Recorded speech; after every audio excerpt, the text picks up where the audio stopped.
Welcome to meeting number 113 of the House of Commons Standing Committee on Science and Research. Today's meeting is taking place in hybrid format. All witnesses have completed the required connection test in advance of the meeting, and I'd like to remind all members of the following points. Please wait until I recognize you by name before speaking, and all comments should be addressed through the chair. Members, please raise your hand if you wish to speak, whether participating in person or via Zoom. The clerk and I will manage the speaking order as best we can. For those participating by video conference, click on the microphone icon to activate your mic, and please mute yourself when you are not speaking. Interpretation for those on Zoom, you have the choice at the bottom of your screen of either floor, English, or French. Thank you all for your cooperation. Pursuant to Standing Order 108.3I and the motion adopted by the committee on Thursday, October 31st, 2024, the committee resumes its study of the impact of the criteria for awarding federal funding on research excellence in Canada. As an individual, we have Dr. Jeff Horseman, Associate Professor of Chemistry and Biochemistry, Wilfrid Laurier University, and École Technologie Supérieure, ETS, Christian Casanova, Vice President of Research and Partnership by video conference, and also with the same organization, Ghislaine Gagnon, Dean of Research. For the Federation for the Humanities and Social Sciences, we have Karine Morin, President and Chief Executive Officers. Up to 5 minutes will be given for opening remarks, after which we'll proceed with our rounds of questions. Dr. Horseman, I invite you to make an opening statement of up to 5 minutes, please. Madam Chair, committee members, thank you for inviting me. The Academy has become an echo chamber of progressive social justice ideas, and this is reflected in the federal research granting process. A previous witness noted a phenomenon described as group polarization. When ideologically uniform groups lack dissenting voices, the group often arrives at positions far more radical than those of most individuals in the group. Lack of viewpoint diversity diminishes research excellence. As an example, the Journal of Chemical Education published a paper titled "A Special Topic Class in Chemistry on Feminism and Science as a Tool to Disrupt Disconscious Racism in STEM."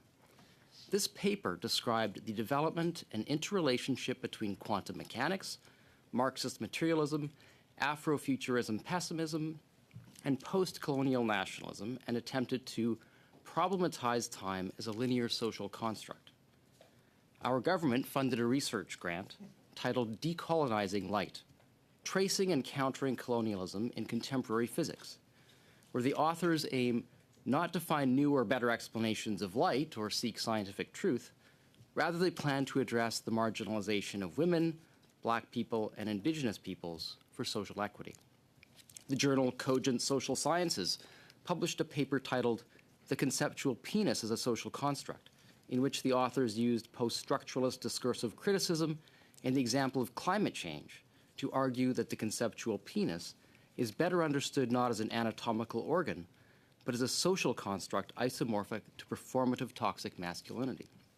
Another paper in the Journal of Agricultural and Environmental Ethics, titled "Loving the Brine Shrimp, Exploring Queer Feminist Blue Post-Humanities to Reimagine the America's Dead Sea," described hydrosexuality as a more than human sensuality and sexuality, emphasizing fluidity and relationality that offers a cultural understanding of water as a non-binary substance, and suggested embracing watery thinking.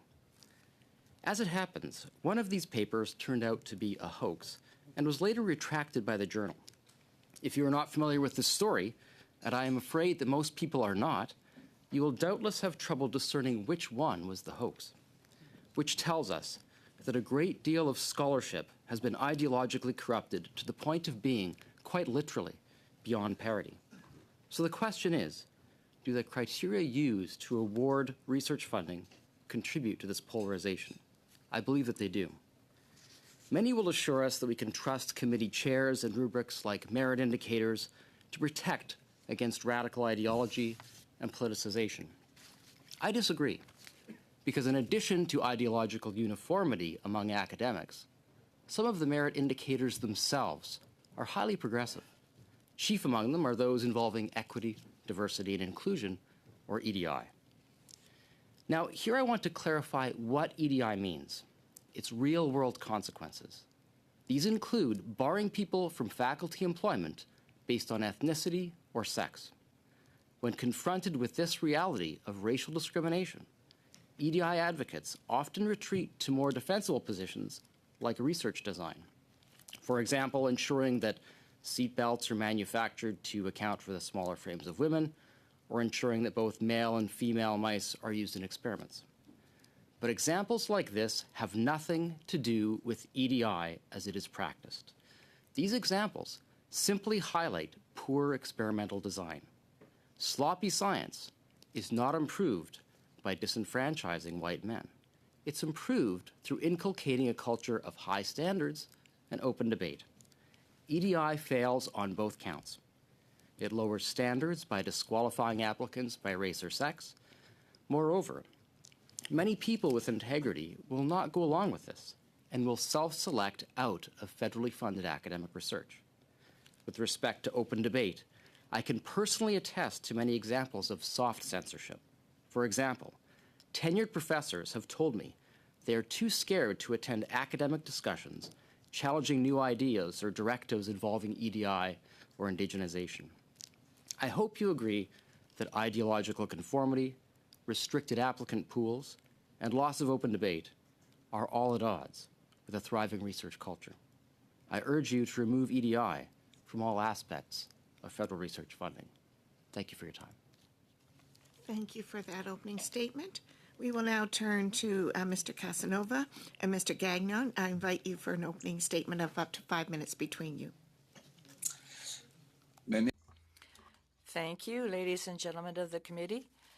Good afternoon. It's an honor for the École de Technologie Supérieure, ETS, to participate in this exercise alongside other research leaders in Canada.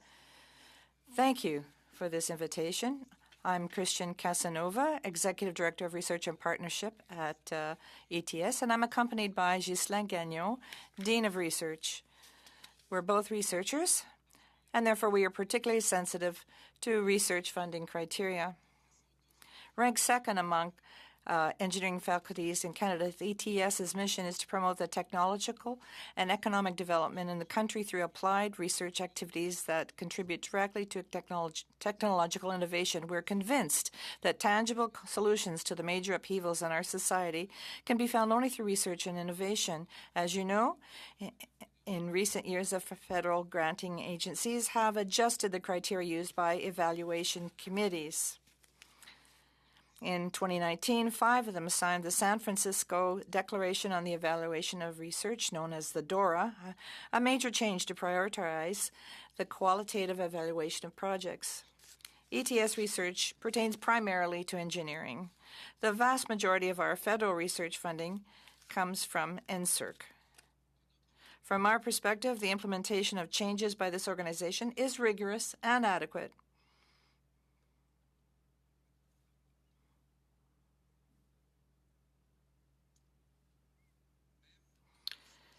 While we are convinced that the current evaluation criteria will produce results in the long term, we have identified 4 promising avenues for harnessing the potential of Canada's entire research community to even greater public benefit. Number 1, and this is clear. The data are clear. French-speaking researchers working in a minority situation in Canada face major obstacles that prevent them from carrying out their work as productively as possible in the official language of their choice. Linguistic duality is at the heart of our Canadian identity, and universities and federal agencies have an important role to play. Given this disadvantage, it is imperative that we promote equity for research in French by setting targets for the percentage of grant applications submitted in French and for their success rate. Achieving these targets would better represent the 22% of Canada's population that is French-speaking, a knowledge potential that is currently underexploited.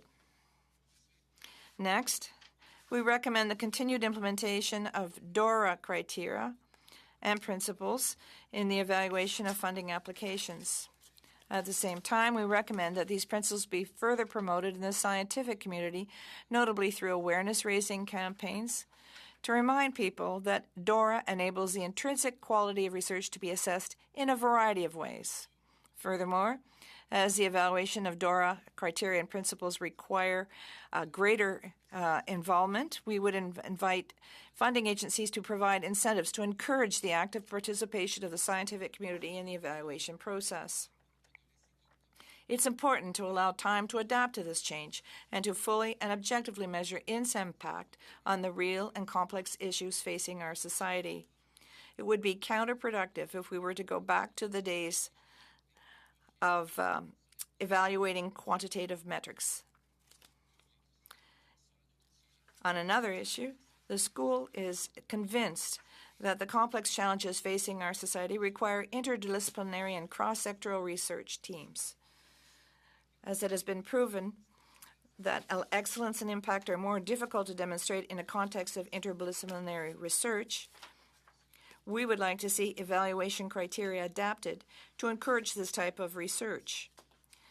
By reserving budget envelopes in existing programs, or by creating new programs for interdisciplinary research, more researchers will join forces to tackle the country's priority problems. Finally, the school notes the ecosystem's efforts to create research environments that promote equity, diversity, and inclusion. However, we recommend that EDI criteria focus on elements specific to research projects and that they be limited to the merit of the proposal where applicable. In concrete terms, we suggest removing EDI criteria from recruitment and integration plans and replacing them with institutional guidelines for projects, including measures for evaluation and continuous improvement. This would simplify the process while guaranteeing real impact.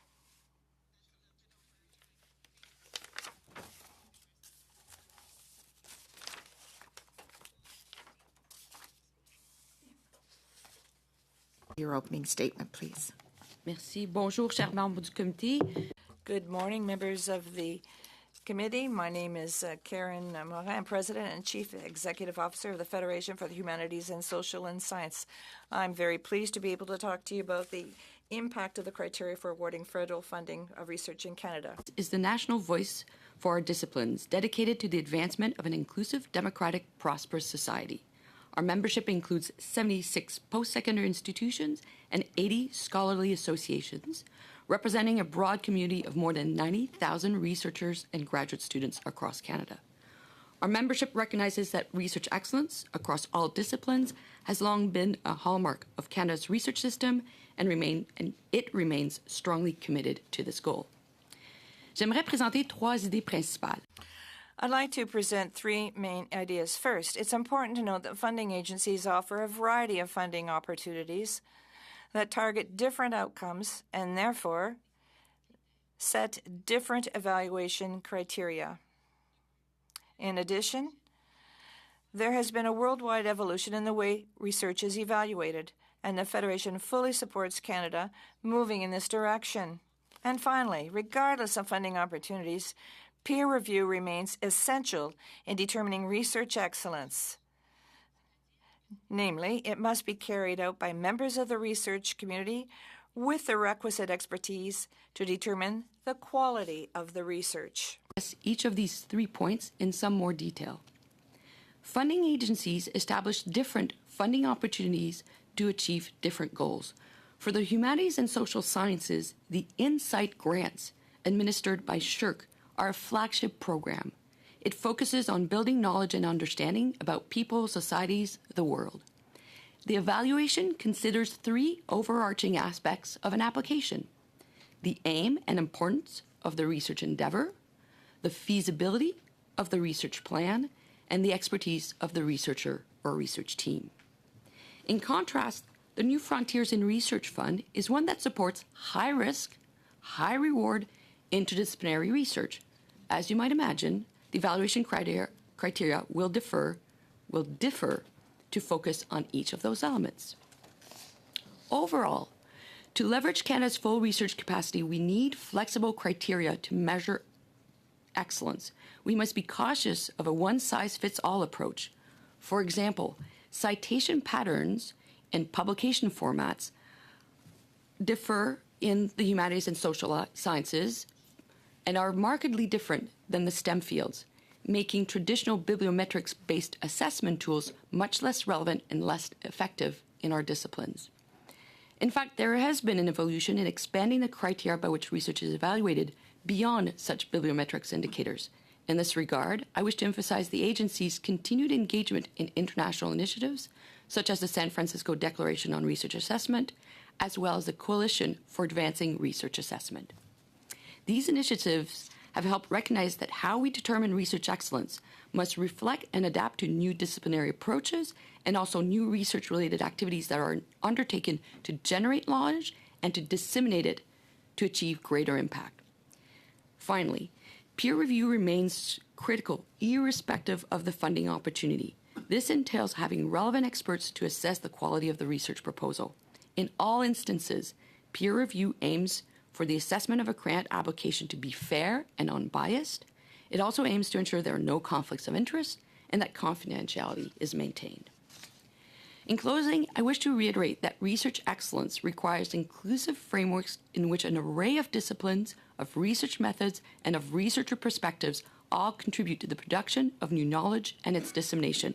To strengthen research excellence in Canada, our system must support and reflect the full diversity and capacity of Canada's research talent. We look forward to ongoing conversation on this priority. Merci pour votre attention et me fera plaisir de répondre à vos questions. Thank you for your attention. I'd be happy to answer your questions. Thank you for your opening remarks. I'm now going to open the floor to members for questions. Please be sure to indicate to whom your questions are directed. We'll start our first round of questions with MP Tucker for 6 minutes, please. Thank you, Chair, and thank you to our witnesses. Mr. Horstman, we've been talking about group conformity and how that might diminish the quality of research, and I get that EDI may contribute to reinforcing that conformity. But if we abolish EDI from the award criteria, do you think that would solve the problem, though? I don't think it would solve the problem. I don't think that that removing that criteria would all of a sudden open up a lot of topics for exploration. It may, around the margins, improve things a little bit.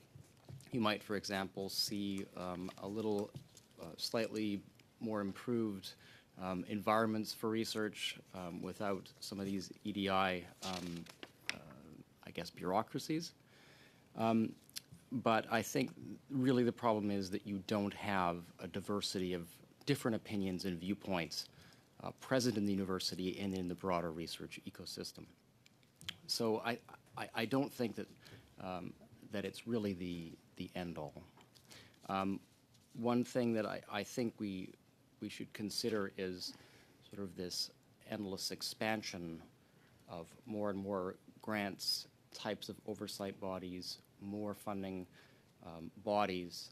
I think we have to ask, is government-funded research always going to lead to improved economic growth? And I don't think there are convincing arguments. I think mostly private sector research drives economic growth. I'm not saying we should have no public funding, but I think we need to have that conversation about what is the appropriate amount. And I think removing EDI certainly is one first step. Some are arguing that government should fund exploratory research, and that might mean a few strange ideas come out. And we've highlighted at the committee there's some crazy things that taxpayers have funded, unfortunately, to be studied. But what's the harm in that? Don't we want lots of diversity to be a part of a vibrant research culture in an open society? Yes, we do, certainly. I think there's nothing wrong with having a lot of different ideas. I think it's important that we are open to all sorts of different ideas.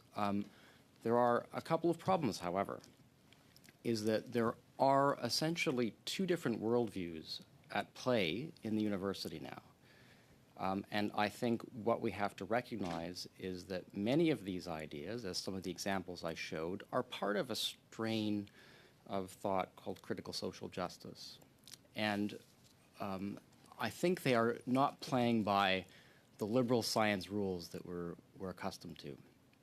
So in our liberal society, we tend to have a liberal economic system, right, of free markets, a democratic system, but the writer Jonathan Rauch coined the term liberal science.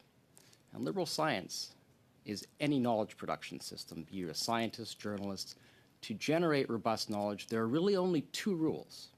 So the first rule is that knowledge is provisional. No one has the final say, right? So anything could be questioned. So if you look at, for example, the history of estimates of the size of the universe, right? It changes constantly. And that's because no one said, okay, we're done, it's over. Because what you notice now, it's becoming more fashionable in the academy to say, okay, this is beyond debate, or the science is settled. Okay, so it's becoming fashionable to actually break Rauch's first rule. Okay, the second rule is this. The second rule is no one has personal authority. No individual or group gets to decide, I know the truth, and it's just me, right? You have to have it open to anyone. So I tell my students, for example, if you do an experiment well and describe it properly, it should be replicable by someone on another continent of another culture centuries into the future. Okay, it's universal. And that rule is being broken through assertions that there's a certain ethnic knowledge or ways of knowing or lived experience, right? So I think these are problems that are ascendant in the academy. They have to be recognized, and I believe have to be confronted head on. Besides EDI, are there any other award criteria that you think might have a negative impact on research excellence? Sorry, could you repeat that? Besides EDI, are there any other ways that they kind of put the thumb on the scale that you think that might have negative impact on research excellence?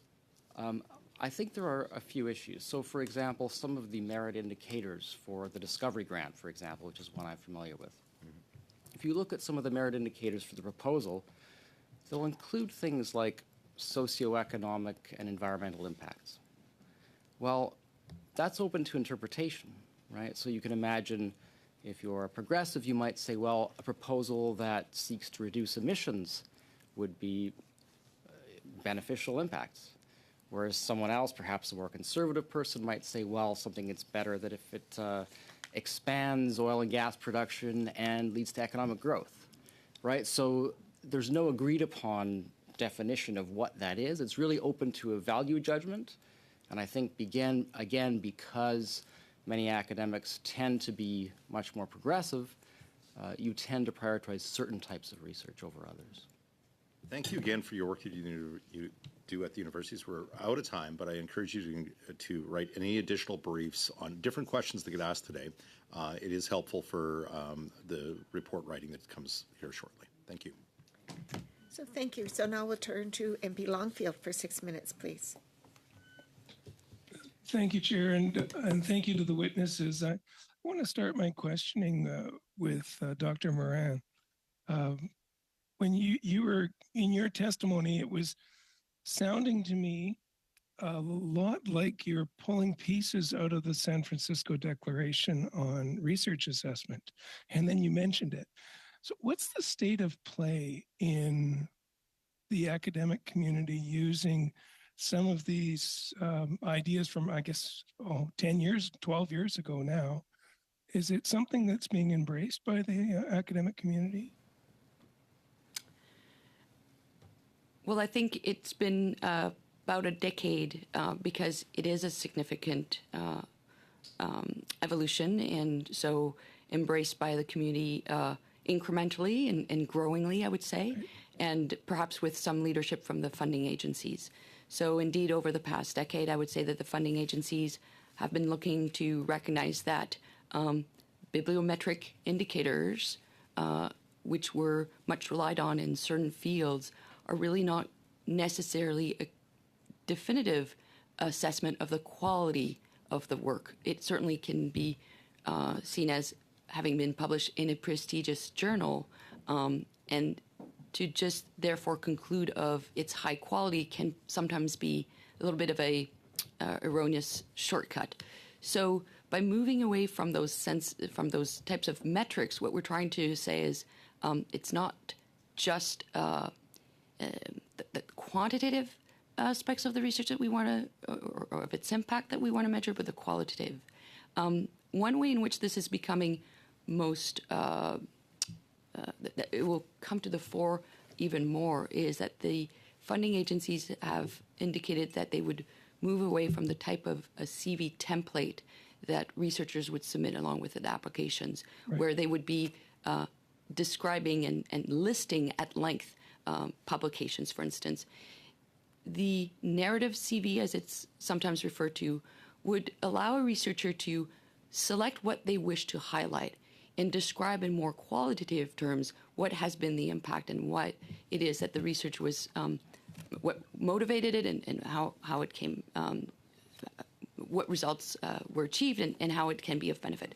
So moving from a quantification of the productivity of researcher as an indicator of the excellence of researcher, but more to the qualitative considerations are definitely an evolution, and I will wait and see how the research community reacts to that change. But it is something that has been talked for a bit of time, has been used by the NIH in the US as well as UKRI. So some will be looking forward to it, and some might be a little bit surprised by it. Well, I would guess that the typical power structure is getting changed. So the people at the top of that structure aren't going to like the change, and people that might benefit from having more exposure from smaller universities, early stage research, and equity, diversity, and inclusion. When it comes to double-blind reviews, so that we don't know anything really about the researcher other than the paper in front of you. And I see you nodding. Could you maybe comment, like, I've been shocked in this study so far to hear equity, diversity, and inclusion being something bad when all universities, almost all that I know, for sure Wilfrid Laurier and for sure the University of Guelph have equity, diversity, and inclusion as one of their core principles for education. And how that wouldn't go into research has been a bit of a surprise a lot of a surprise to me. Do you have any comments on that? I'll speak to two elements here that speak to identifying a researcher or in a double blind when the researcher's identity isn't made immediately available to the reviewers. And here I refer first to CIHR, study by Whitman some years ago, had looked at the two main streams at CIHR, one where there was primarily an emphasis on the project, and one where there was considerable emphasis on also the expertise and say background of the researcher. And it was when the researcher was being assessed that they saw the greater discrepancy in terms of success rates of women. So somehow that was factoring in a way that was disadvantageous to women. I referred to the New Frontiers in Research Fund, which does use that double-blind mechanism. And there we saw that success rates were very much in conformity with application rates, and in some instances even a little higher. So despite at best attempts to focus on the scientific merit of the project, the research plan, methodologies, et cetera, when we look at the evaluate the researcher, it does seem that some unconscious bias can filter in and affect how ultimately an application gets evaluated. Right, and I think in terms of the scientific principles is you have to identify biases and you have to do your best to check biases. And part of the peer review process is to have other sets of eyes to try and eliminate biases, which is also the goal of equity, diversity, and inclusion. I don't see this as a political thing. I think this is a scientific approach that should be embraced. Would you agree with that? Indeed, I would. And I would think that just like we've identified that there can be risks of certain types of conflicts of interest, we've put in safeguards to really make sure that those are presented and put forward. Sometimes that may mean that the reviewer will excuse himself or herself. And so the same with being aware of other types of biases that may not come from the conflict of interest, we may say, in terms of economic, financial considerations, but other types of considerations also can factor in. And maybe you can elaborate on that with another question. questioner. Thank you. We're now going Thank to you, Chair. turn to MP Blanchard-Jocas for 6 minutes. Thank you, Madam Chair. I'd like to greet the witnesses. Mr. Horstman, I read your text, what talks about inclusive excellence. Excellence and inclusion through the lens of EDI. Is it possible to unite the two of them? I'd like to hear what you have to say on that. Excellence and inclusion. Well, I don't know. Again, we'd have to define terms here, and this is something that we always have a problem with, is that definitions are slippery in this world. We'd have to define what inclusion means. Excellence, I think we can define through things like we've talked about bibliometric metrics. That's one way to do it. Inclusion, however, often refers to things like emotional harm protection, safety. So that means that if someone says something that offends someone who's a representative of a marginalized group, for example, then that is something that must be taken into account to affect that emotional harm protection. So now, if we mean inclusion in the sense of making sure that all range of views are included, well, that's something I can get on board with. Now, to do that, I think that becomes difficult when you have, again, a very uniform, ideologically population in an academic environment, because we're very collegial. We like to get along, so you don't want to say something that might offend a colleague. So I think you'd have to build in mechanisms to ensure that there is inclusion of diverse ideas.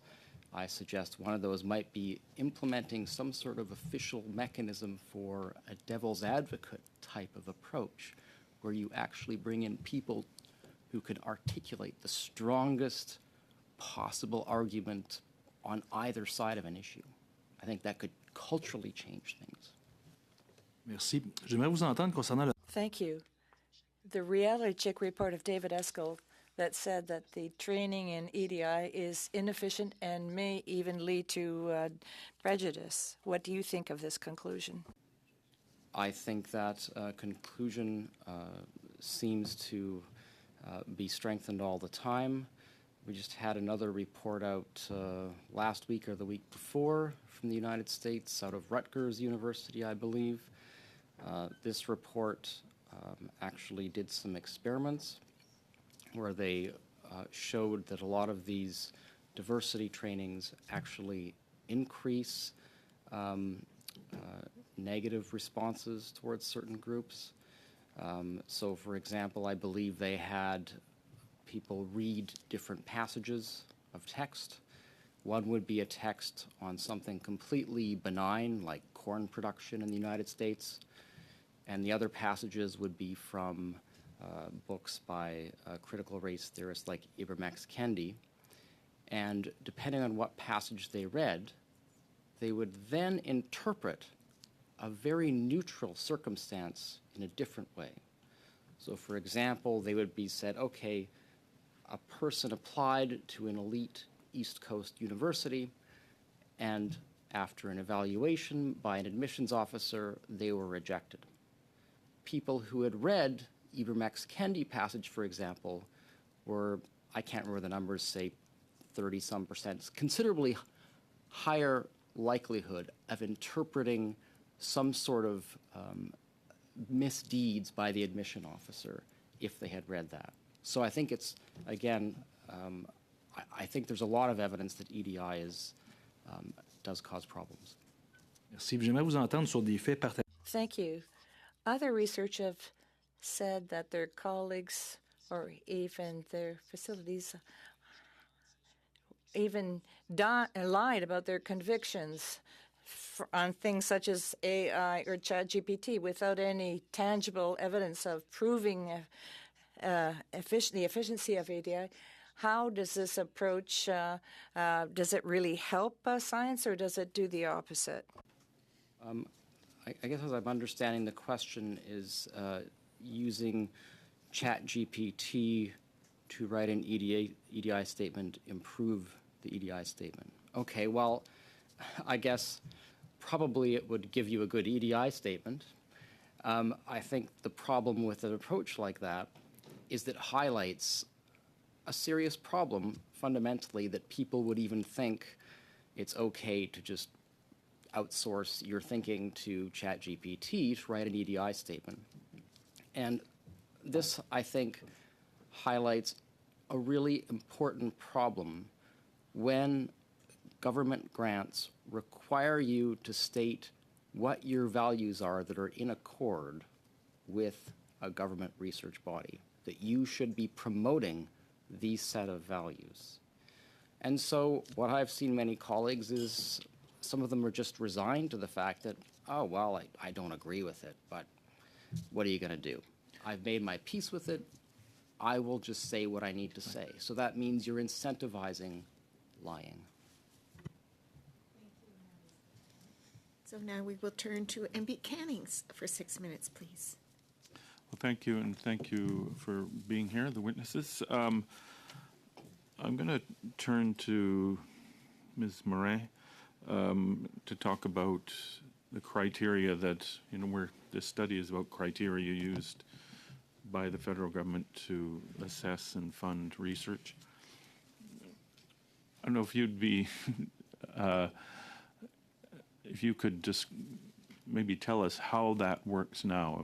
Say in the Tri-Council grants, what criteria do we use when we're looking at a grant application, for instance? And, Mr. Longfield was talking about biases. What are the ways we get around that? And I'm not sure if you're familiar with all the Tri-Councils or just SHRC, but just try to explain to us what are the criteria that are used right now. Thank you for that question, because I do think that this is really the essence of what you're trying to get at. And that is to say, indeed, that there are many different funding opportunities across the three agencies, and that in each case, the funding opportunity will be framed to try and achieve different types of outcomes.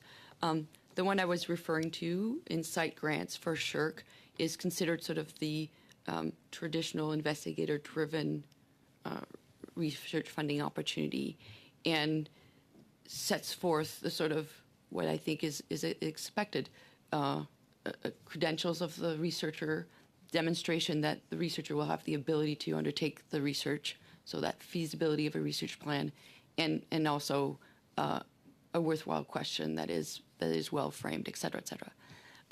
In contrast, I can say that on the SHRC side, there are also those funding opportunities that are much more towards collaborations of various types, partnerships of various types.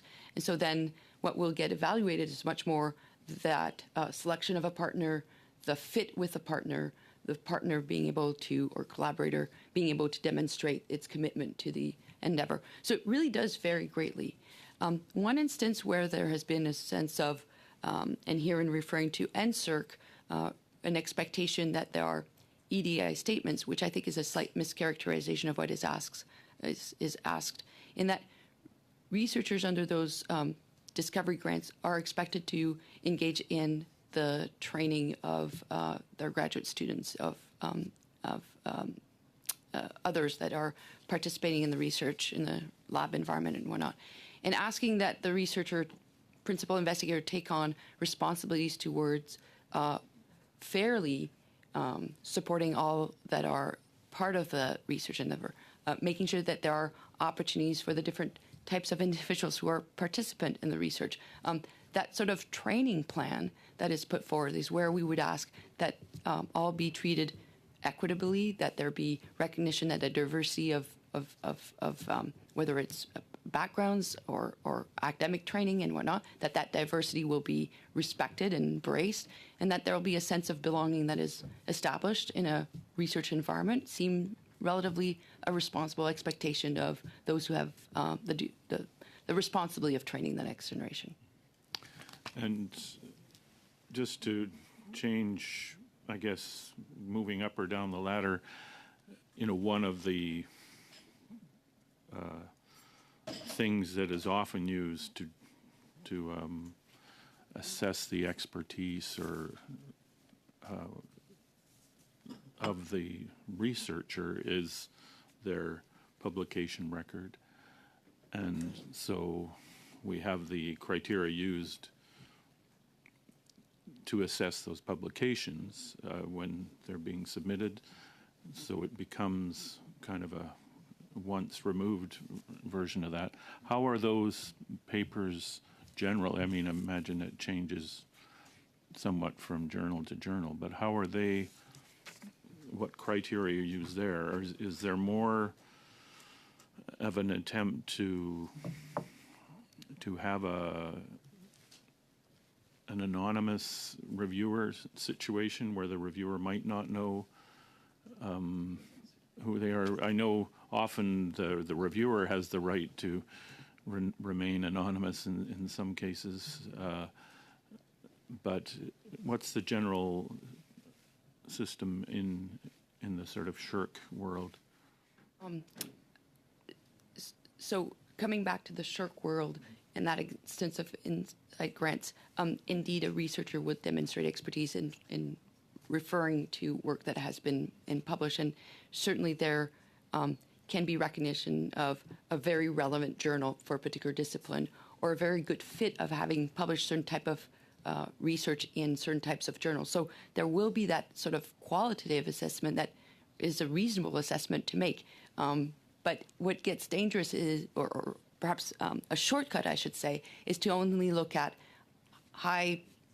those publications that are just right away considered highly prestigious, and thus, if you have an article in one of those journals, therefore you must have, and sort of not taking the time to have actually looked for oneself as a reviewer at the quality of the paper that didn't make it into that prestigious journal. So that's where a peer review committee can be a little bit more of a checks and balance, so that if some reviewer has a tendency to sort of say, oh, it was published in a prestigious journal, others would say, yes, but we know the quality of it.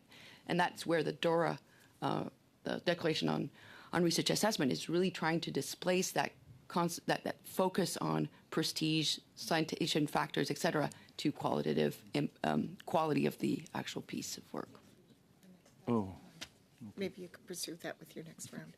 So thank you. We'll now start our 5-minute round with MP Viersen. Well, thank you, Madam Chair, and I would like to direct my questions to Mr. Jeff Horstman, PhD professor of chemistry and biochemistry at Wilfrid Laurier University. Thank you, sir, for being here. I see that you've written an op-ed recently. I haven't had a chance to read it about, and it was titled, "How much confidence can we have in a research ecosystem that incentivizes betraying its oneself?" And that, I would just like if you could expand on that. It caught my attention just recently, and I was wondering if you could expand on that. Is this connected to declining trust in institutions that we're seeing, or are you talking about something else? Yes, I think you're referring to an op-ed where I think that's a quote from an op-ed that I published in the Toronto Sun in February. And that was titled "Scientists and Engineers to the Public Save Us from Ourselves." It was really a plea to have some sort of intervention, perhaps, in trying to remove these EDI directives. And in that particular one, I cited examples of open racial discrimination in hiring faculty, right, where you have hiring 6 Black and 6 Indigenous faculty, and it involved discrimination against those two groups, right? And I just don't think that, while I agree people are well-intentioned, I think what happens is you end up, institutionalizing racial discrimination. And I don't think that this instantiating this type of sectarianism in a university or society is healthy. Has DEI has it had any impact on the pursuit of excellence? Can you say one way or the other? Like, presumably, I just looked up the SHRC DEI web page, and it's several pages of it. Presumably, their recommendation around DEI is that it will make our research better. Has there been any evidence for or against that argument? I don't know. Well, it depends how you'd measure it. So I guess how you would measure improved excellence, the devil's in the details here, right? So are you going to get more publications, more higher impact publications? I don't know. So I would say, just from a logical argument, if your hiring initiatives exclude most of the population, then it just seems statistically, just mathematically, you are not going to be hiring the best, right? Now, the counter argument would be that somehow in the normal hiring process, certain ethnicities are excluded through some vague mechanisms that are never clearly articulated. So I just think, on a logical point, I don't understand how it can improve excellence. Now, we've heard a number of times around an acronym, DORA, I think that's an acronym, and then the San Francisco policy.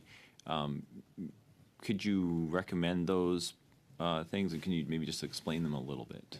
I think probably Ms. Morin would be better placed to. I'm aware of them, but Okay. I'm not very. You're not well endorsing versed in either of those. them? No. Okay. Ms. Morin, could you maybe clarify for me a little bit what these acronyms or policies are? So it is often referred to as DORA, the Declaration on Research Assessment. So they're the same thing? Yes. Okay. That is the same document. And would you be recommending that as a policy to be pursued by universities across the country? A number of universities have signed on, and as have the federal funding agencies. Okay. Okay. Mr. Horstman, you seem to be you are recommending that abolishing EDI from the tri-council agencies. What would you suggest? Do we need to replace those with something else, or can we just get rid of that entirely? And would the process then be equitable and fair, in your opinion? Yes, I think you should just replace them. I don't Replace them. I mean, sorry, abolish them. Abolish them. Okay. Yeah, I don't know what you would replace it with. I think if you just have, the simple merit, whatever that is, publications, the merit of the research, I think that is all you need. I don't know why you have to complicate it. Okay. What is your perception of the public's concerns or perceptions of these kinds of criteria, these DI criteria? Well, you had Professor Kaufman here last week, I believe, and he pointed out, for example, that by 70-30, I think the public is really against. They don't like colorblind, or they prefer colorblind approaches to issues like this. So, taking into account. That's a half a minute over our time. Okay. Thank you. So now we will turn to MP Diab for 5 minutes, please. Merci beaucoup, Madame la Présidente. Thank you, Madam Chair. I'll begin with a question for the Dean of Research, Dr. Gagnon. You teach electrical engineering, but you've also developed an electrocardiogram system that's accessible to the public in collaboration with Concordia University. Could you tell us about the value of this project, which is intersectoral, writ large? And my other question is, what role should we play as MP? Because we are studying the impact of criterion for federal funding on the excellence of research. Do you think that it should be independent from politics? I'd like to hear your opinion, please. Thank you for your question. I'll begin with the first part of your question, which pertained to a project. I'm the Dean of Research at ETS, so I'm This is not my specific area of expertise, but I'm happy to answer the question. This was a project that was used to develop electrocardiograms without contact so that we could do tests in hospital waiting rooms so that we can detect the cardiac signal of people in the waiting rooms because there's not enough equipment in the hospital to test everybody. And these EKG signals enable us to determine whether any diseases that can be better treated if we do tests ahead of time. So we're able to integrate this equipment right into the room so that we can test patients and prevent disease. We had a cardiologist on the team. And this is a type of project that calls upon scientists from various sectors because the real problem in society that we need to resolve these problems are complex. They require the expertise of people from various sectors because we had engineers involved, cardiologists, we needed people who had expertise in social acceptance. So this research project, what we had to determine its impact on society, but it brought together various researchers from different sectors. In this particular situation, if we go back to the excellence evaluation criteria, it's more difficult to determine this because the researchers spend a lot of time and energy doing intersectoral research, and we realized that it was more difficult to demonstrate the impact compared to other researchers because they had to work with people from various disciplines, and the protocols for research were more complicated. And given the fact that the achievements are shared by a variety of researchers in different fields, it's a bit always difficult to do a proper assessment. It's more difficult to evaluate. So we are suggesting we have envelopes for research projects that are interdisciplinary, so that we can deal with research with apples and oranges. So thank you very much. Can I ask Dr. Morin a question? I will speak in English. I can speak a little bit faster that way. We talked a lot about peer and merit review and the importance of it or the non-importance of some people might think, but I think generally speaking, I think most of us believe it's important. Can you speak to the credibility and the international, how that places Canada on an international setting, please? If it does or not. Certainly. So there have been evaluations of the peer review or merit review, as Shirk tends to refer to it. Its process has been internationally recognized as up to those standards.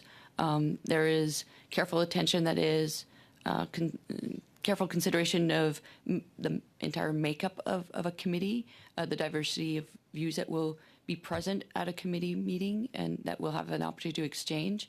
So it will be on linguistic considerations. There'll be the disciplinary relevance of the experts. It will be their geographic representation institutions. But it's also in terms of the preparation of those individuals.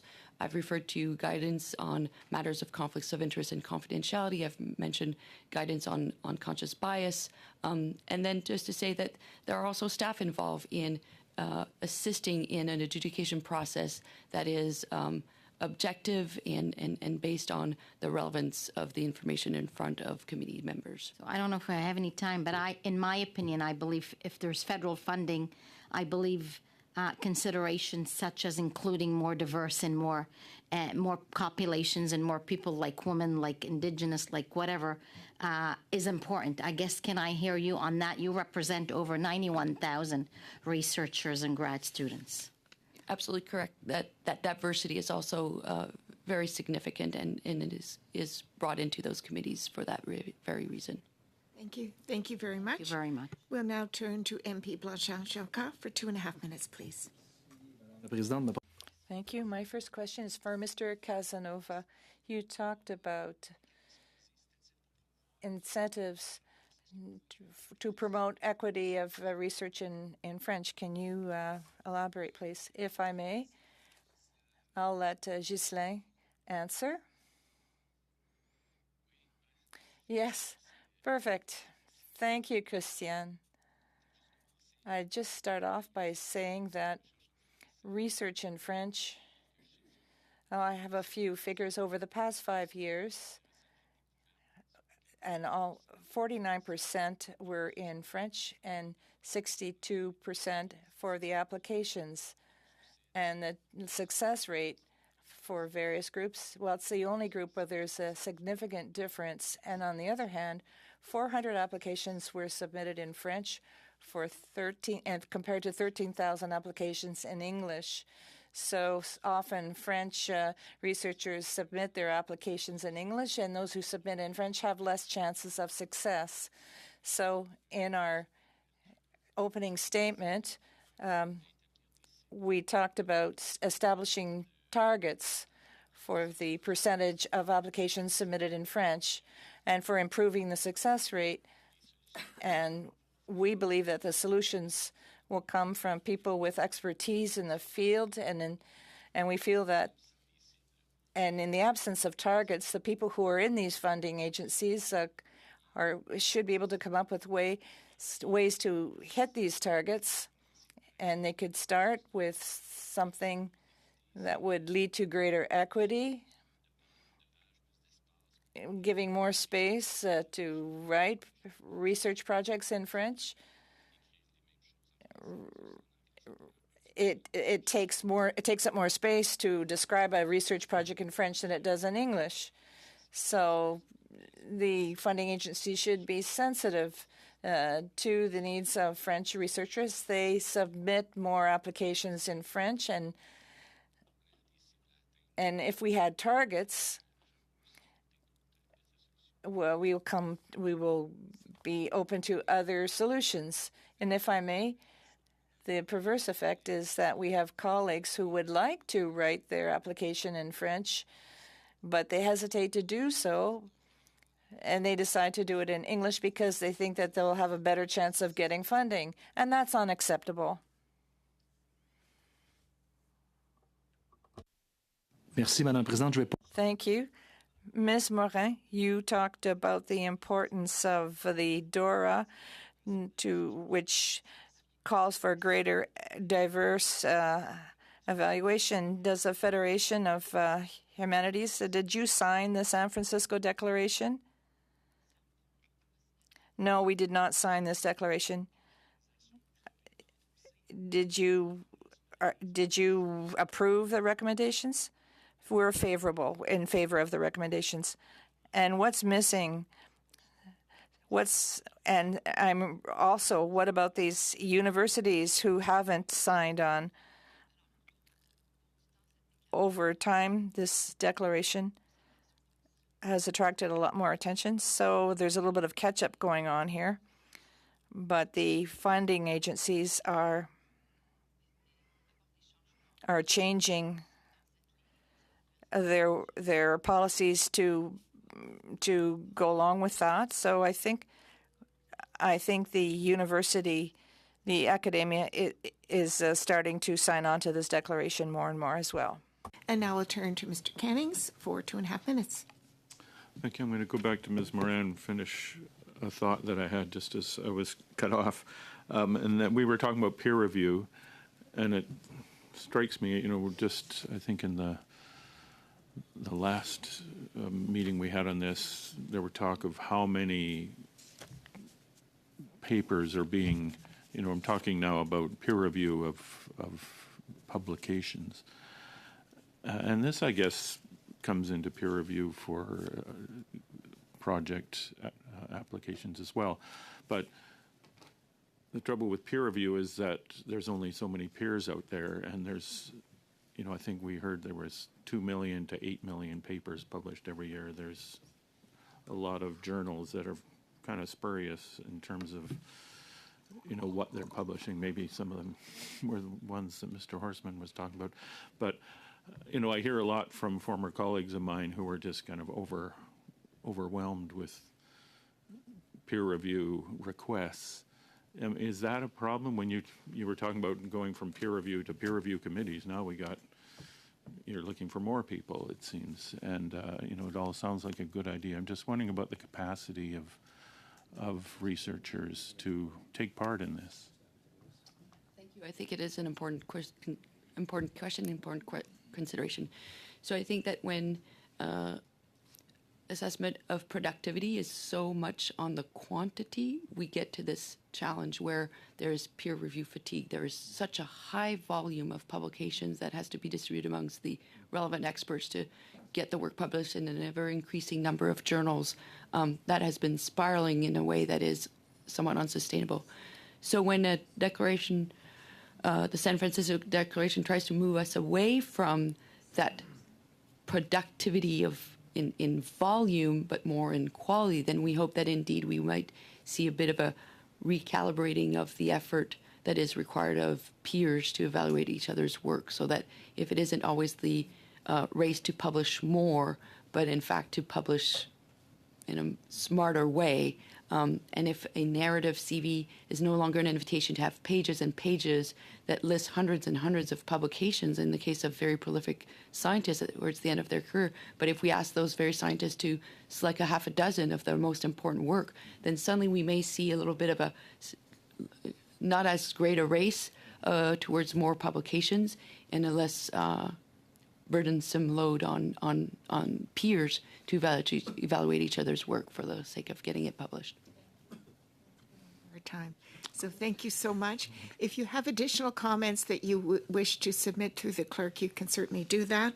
I want to thank our witnesses, Dr. Jeff Horseman, Christian Casanova, Jeslyn Gagnon, and Karine Morin, for your testimonies and participation in the committee study. So we're going to suspend briefly while we get ready for our next panel. Thank you. Thank you. Bye-bye now.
The microphone icon to activate your mic, and please mute yourself when you are not speaking. Interpretation for those on Zoom, you have the choice at the bottom of your screen of either Floor, English, or French. It's now my pleasure to welcome from the Canadian Alliance of Student Associations, Wassama Jomoun, and I'm really sorry if I've really made a mess of that, Executive Director, and the Canadian Black Scientists Network, Dr. Mary-Diane Andrade, past president and co-founder, and she's with us on screen.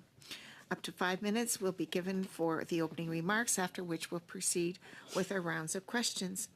Ms. Juman, I invite you to make an opening statement of up to 5 minutes. Perfect. Good afternoon, bon après-midi. Madam Chair, esteemed committee members, and fellow witnesses. I would like to begin my statement by recognizing that we are meeting today on the territory of the Anishinaabe Anglo-Cree Nation. Avec notre partenaire à l'Union étudiante. With our partner at the Union étudiante du Québec, the Canadian Alliance of Student Associations represents 400,000 students throughout Canada. Activity and knowledge production in Canada depends on having capable researchers, including both undergraduate and graduate students. CASA recognizes not only the importance of the immediate knowledge products of research, but also the potential of the system to promote the development of talent. The long-term impact of research is not just in the product, but the people. We know, for instance, that only 19% of PhDs become faculty. The remaining 81% go into industry, leveraging their transferable research, technical and critical thinking skills to allow them to understand and solve complex problems in the workplace. Nous présentons aujourd'hui des recommandations. Today, we're presenting recommendations on the importance of personnel factors in research and on the importance of promoting researchers who have traditionally been excluded from the research environment. We are presenting recommendations on research projects led by professors who recruit students into their research teams and on direct scholarships to the student population. With regard to funding criteria, we wish to emphasize that the direct research topic is only one element in proposal evaluation.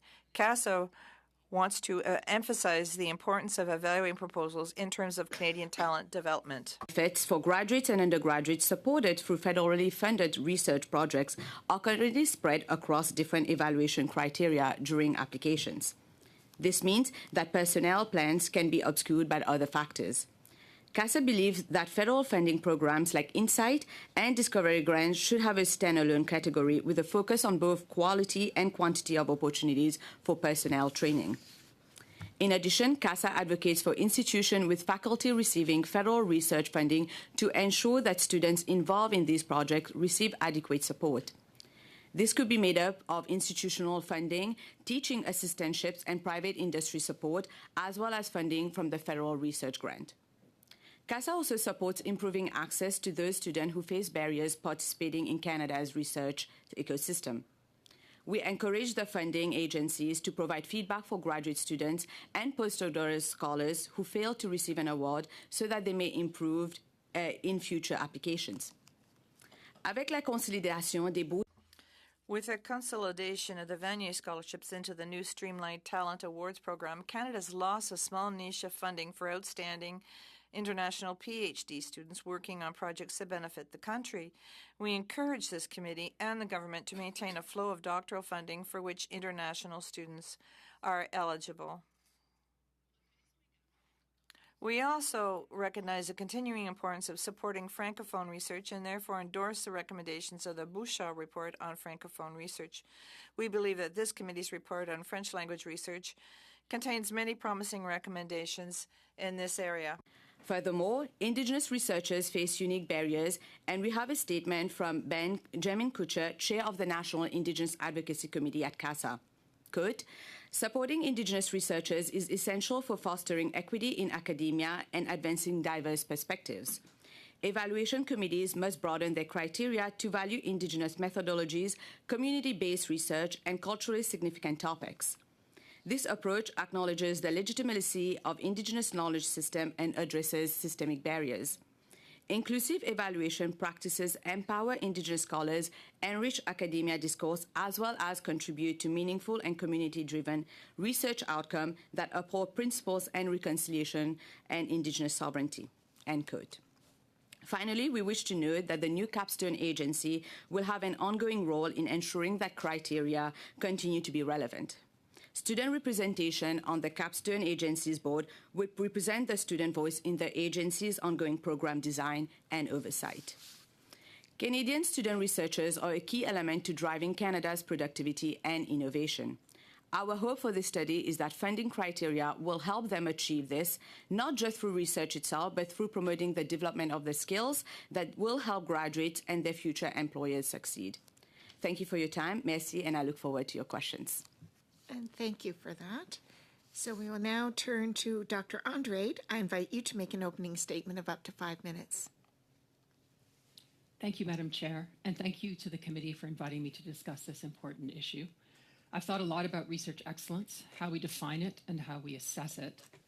In addition to being on the Canadian Black Scientists Network, I've served as Vice Dean of Faculty Affairs at the University of Toronto Scarborough, and in that role I oversaw assessments and career progression for over 400 faculty members from across fields. I'm also currently the chair of the National Killam Selection Committee, which adjudicates the Dorothy Killam Fellowships and Killam Prizes, some of the most prestigious research awards in Canada. So what is research excellence?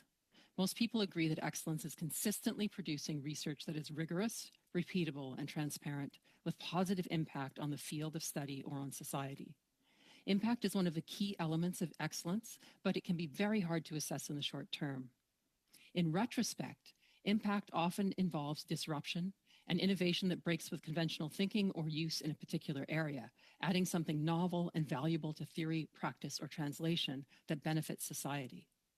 The most commonly used metrics for research excellence in the past were relatively quick and easy to assess and generally fell into two categories. One was output. This included number of papers, number of citations, impact factors, things we've talked about already today. The other was recognitions and experience. The number of awards and fellowships you receive, your track record of training and related experiences. So you're in the lab of a Nobel Prize winner, well, then you must be good. Now, Canada is now recognized internationally for research excellence, and that has been built on supporting researchers from across the country and assessing them with these metrics. But the pathways from research to impact can change, and they are changing. And the criteria for assessment have to change with them, or Canada will be left behind. To retain and build Canada's impact, the Tri-Council and our comparators internationally are evolving to use broader criteria, because there is good evidence that those traditional measures no longer capture nor encourage excellence. Basically, the ideas that affect Canadians the most are not necessarily the same as the ones that produce the most papers or the most citations. First, even as the number of publications have skyrocketed in the past decades, the proportion of those papers that are disruptive and truly innovative have plummeted. This was shown most recently in a definitive study published in Nature that looked at 45 million manuscripts and 3.9 million patents from 1945 to 2010, and both showed a significant decline, 70 to 90% decline in disruption and novelty. So tallies of papers, patents, and impact factors are metrics that are not fit for purpose. And worse, using these as our primary metrics encourages researchers to publish more and more, even if it matters less and less to Canadians. Now, second, there's a substantive body of literature showing that recognitions like awards, fellowships, and opportunities to do research, particularly in top labs, are affected by identity, not just by scientific promise or excellence. Perceptions of race, gender, socioeconomic status, whether you live near a large university, and in Canada, the challenge of being pushed to do science in English can all affect conventional metrics. For example, a number of studies have shown that standardized application packages and emails are treated differently if the names attached to them indicate women or racialized people are submitting them. Another recent example is the record of Nobel Prize winner Catalin Carrico. Dr. Carrico persisted in science despite outright sexism, being judged as an underperformer and pushed out of research labs. Her research eventually made it possible to create the mRNA vaccines against COVID, but that research was published in a low-impact journal after one review at Nature concluded that her work was not important. Now, the Tri-Council has recognized these problems and is seeking to ensure development of the next generation of talent across the country by encouraging researchers to be intentional about inclusive recruitment and mentorship in their publicly funded research labs. And it really is about HQP, about highly qualified personnel. This is critical to our future science and innovation ecosystem. We cannot afford to leave talent on the sidelines. As far as output goes, the Tri-Council has not discarded the traditional metrics. They're still there, And incremental advancements are still important, but they've added a wider range of assessments and impact. And Canada's not alone with this. As you've already heard, the San Francisco Declaration on Research Assessment has been adopted worldwide. It is a rigorous guide to broadening our understanding of excellence to include a range of impacts and outputs, and the accomplishments and talents of diverse people from across the country.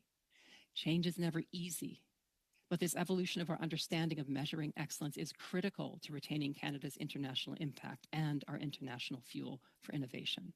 Thank you very much for listening to my thoughts. Thank you both for your opening remarks. I'll now open the floor for questions. Please be sure to indicate to whom your questions are directed, and we'll ask MP Viersen to start off for 6 minutes, please. All right. Thank you, Madam Chair. And I want to thank our guests for being here today. I just wanted to note that it's been a relatively high-profile case right here in the Parliament of Canada where the Indigenous identity of a cabinet minister has come into question. And this has been something that I just Googled minutes earlier around faculty and faculty requirements. And Shirka just, I thought, well, maybe this cross-pollinates. And sure enough, there is an endless list of stories of this. So how do we ensure that while if the government is pursuing this DEI, how do we ensure that that doesn't happen in the academic world, essentially? Because you noted the particular person around the RMA or mRNA did eventually get their project or their research forward and has become a hero today in that. But how do we pursue that excellence without necessarily promoting a self-identifying that isn't necessarily correct? Yeah, please. Oh, okay. Thank you very much for that question. Identity is always a tricky issue. I'm not going to deny that. And I'll start by answering in one way, which is the guidelines and the measures that are in place in our Tri-Council assessments are around the fair and equitable recruitment and mentorship of trainees. So you won't see EDI, as you call it, as people call it, put in the other two criteria, which is the excellence of the researcher and the excellence of the actual research project. So it really is, how do you ensure that you're not turning people away who have talent because you're in a rush and perhaps there's some sort of bias or you have a connection to some particular lab? Now, if you're talking more about recruitment of faculty members to try to redress some historical and current imbalances in representation, that is a different question. There are, some of the institutions are coming up with guidelines for how to think about identity. Indigenous colleagues suggest it involves going to community as part of that process. But that is not the key aspect of the goal. And I just want to say, I actually despise EDI, DEI as phrases, because what they're concealing is there's actually really good evidence that in the absence of corrective measures, people like me, especially when they're junior, not me now because I'm a professor, actually are not being treated in a way that's consistent with human rights in Canada. And at this particular point in our history, when the Canadian Commission for Human Rights has admitted to, for example, anti-Black racism within its walls, it is not, I think, likely that we don't see those kinds of phenomena happening elsewhere in our systems. Thanks for that question. Another area that we've heard from earlier this week was from Retraction Watch, and they've done an excellent job of reporting falsified or poor research. We've heard about a professor from the University of Toronto who works in molecular genetics. One of his papers had been cited over 1,000 times by more junior researchers, only for that document to be then retracted. What kind of collateral impact does this have on the people that have cited this work and now basically it's up for question? And how do we prevent that from happening? So that is a horrible occurrence, especially when it's something to do with biomedical advances or technologies that are helping people and that have led people astray. It is something that happens all over the research landscape. You can look at any field and you'll find retraction. You'll find that the retractions and the allegations of poor research practice are restricted to a small subset of researchers, so it's not common. But at the same time, what we're doing currently, it is literally publish or perish. So when I came up through the system, people said you had to have a lot of papers. It wasn't so much about the quality, and some of us resisted what they used to call least publishable units, which means chop it up as fine as possible. And that's the kind of mindset that pushes people to fabricate data. The way that we control for that is things exactly like retraction wash. There are people now who have tools that are looking for fabrication in figures, fabrication in statistical methodologies. And so, and then on the other side, really rigorous peer review can protect against this. The problem is it's not always applied in the ways that it should be because of, to be honest, kind of nepotistic effects. Just want to move over to the Students Association organization. Did you have any comments around any of the questions I asked to the other groups? I guess like the comment on the Indigenous researchers, I think the best way to go navigate that as someone who's not Indigenous myself is going to the community and asking them what they need. And I know for the Capstone organization, looking to have representation and having that ongoing consultation is something that we do ourselves with our Indigenous researchers and our Indigenous students.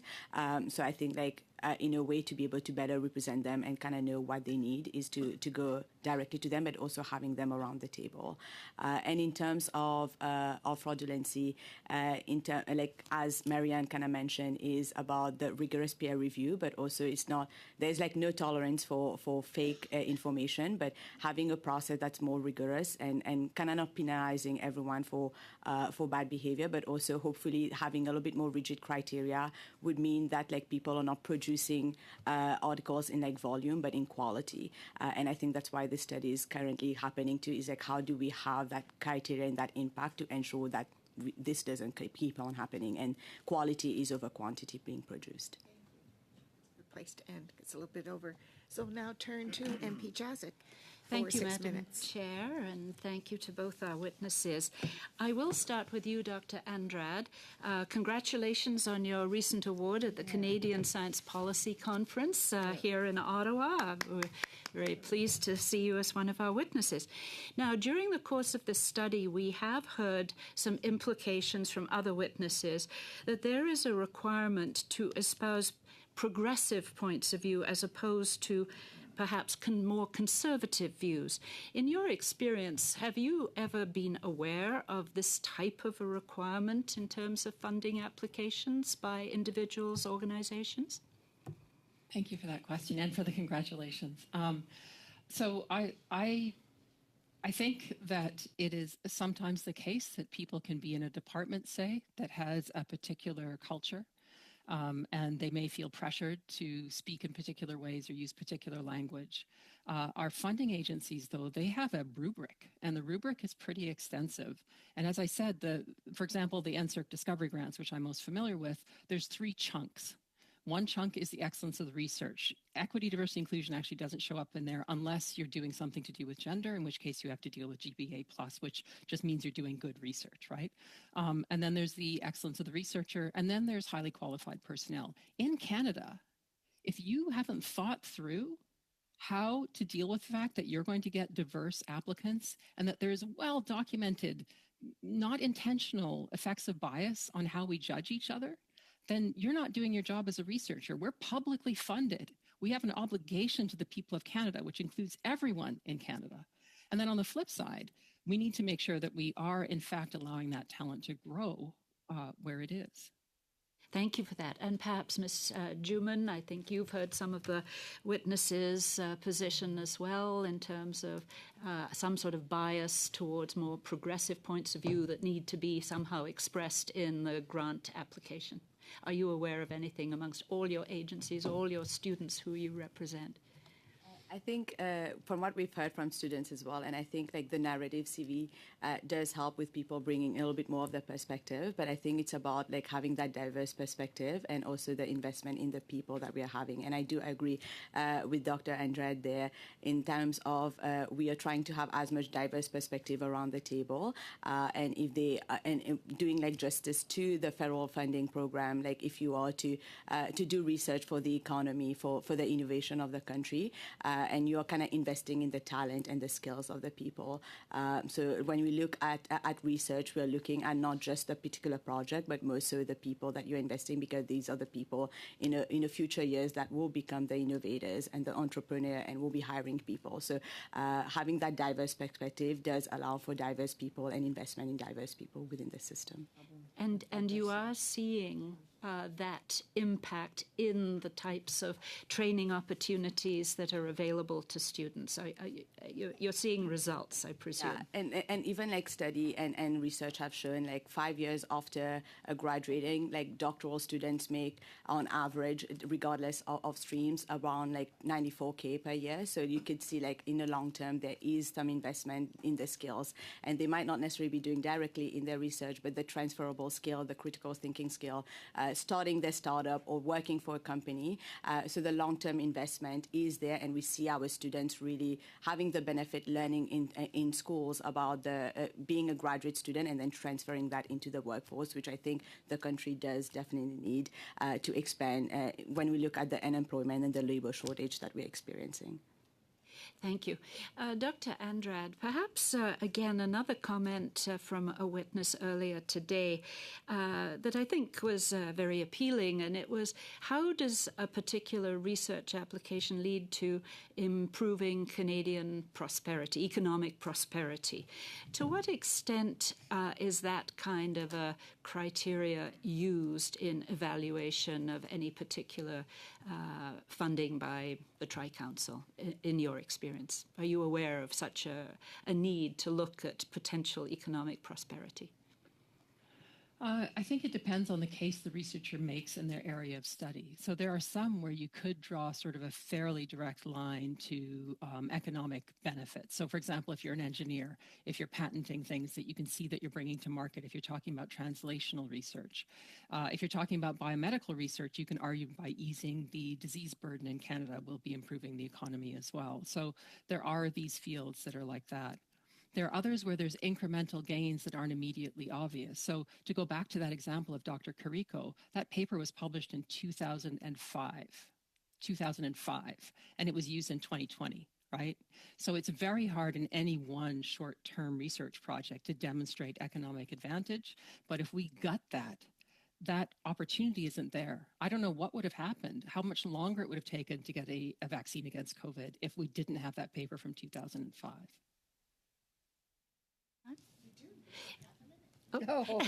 Ms.